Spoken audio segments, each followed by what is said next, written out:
एक और बात बड़ी लोग पूछने लगे, कहते जी गाय की होती है, भैंस की भी होती है कि नहीं। चलो जी, अब नई बात निकल आई। हदीस पाक में लफ्ज आया ऊंट का। नबी पाक ने फरमाया बकरा 1 साल का, गाय 2 साल की, ऊंट 5 साल का। हदीस में लफ्ज आ गया ऊंट का। आपको बंदा कहे पहले बताएं नर का के मादा का, तो मैं किधर से आपको हदीस निकाल के दूं जिसमें नर भी और मादा अलग-अलग हो। हदीस पाक में जिक्र आ गया दुम्बे का, मेंढे का।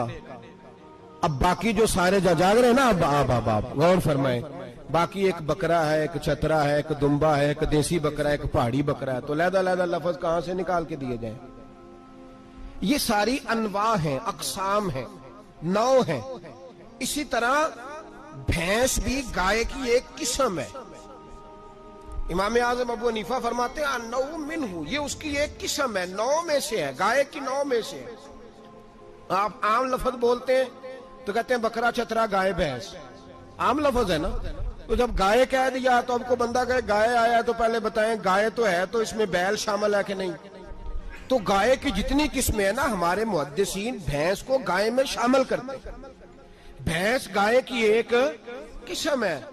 तो नबी पाक सल्लल्लाहु अलैहि वसल्लम ने जब गाय का लफ्ज इस्तेमाल किया तो भैंस उसके अंदर आ गई। तो अगर गाय की कुर्बानी जायज है तो भैंस की कुर्बानी भी जायज है। अगर बैल की कुर्बानी जायज है तो कट्टे की कुर्बानी भी 100% जायज है। उसके अंदर 7 हिस्से डाले जाएंगे, उसे कुर्बान किया जाएगा, ये जायज है। अगर आप सही लफ्ज निकाल के दिखाने को कहेंगे तो फिर तो बड़ी चीजों में लोग उलझ जाएंगे। फिर कैसे निकाला जाएगा खस्सी की जायज है कि नहीं, जो खस्सी नहीं उसकी जायज है कि नहीं, फुला की। तो इन तफसीलात, हाँ बहुत सारी चीजों की तफसीलात हदीस में है, लेकिन सारी चीजों की मौजूद नहीं। इसलिए मेरे अजीज याद रखें, भैंस की कुर्बानी भी होगी, गाय की भी होगी, बैल की भी होगी, कट्टे की भी होगी। जिनकी नहीं उनकी नहीं। हमने कभी कहा हरन की कुर्बानी भी होगी या मुर्गी की कुर्बानी भी होगी। तो हदीस मुबारका के अंदर जो चीजें मौजूद है उनकी जितनी इकसाम है उन सब की कुर्बानी करना हाँ जायज है। और मेरे नबी पाक सल्लल्लाहु अलैहि वसल्लम ने फरमाया जानवर खूबसूरत हो, लंगड़ा ना हो, काना ना हो, जख्मी ना हो, खूबसूरत जानवर लाओ, उसको ला के ज़िबा करो।